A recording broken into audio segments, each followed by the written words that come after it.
البرفكشنزم ده اكتر حاجة متعبة ممكن حد يمر بيه في حياته. عايز تبدأ حاجة وحاسس ان هو لا لازم تكون 100% مظبوطة عشان اقدر ابدأ فيها، فتعمل ايه؟ فتأجلها اصلا، فتفضل تأجلها لحد ما الحاجة تكبر في دماغك قوي، فتحس ان هو انا واصل لحاجة في دماغي جامدة جدا، ولو على ارض الواقع زيرو، مفيش اي حاجة. فتحس ان الموضوع بيبعد اكتر.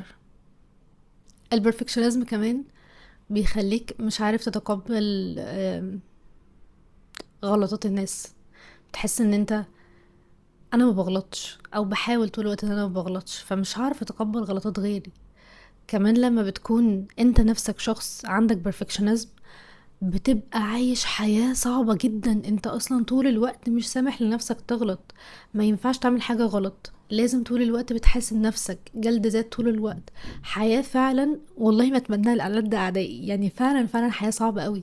ربنا يعين كل حد عنده الموضوع ده، وفعلا فعلا لازم تشتغل عليه، لانه بياخد من عمرك، بياخد من علاقاتك، بيخليك ولا عارف تتقبل غلطاتك ولا غلطات الناس، ولا عارف تبدأ في اي حاجة نفسك فيها، لان انت طول الوقت عايز كل حاجة تمشي بيرفكت، وده عمره ما هيحصل. فالمثالية الزيادة اللي انت بتسعى لها دي هي مش هتيجي دلوقتي، هي مش هتيجي اصلا.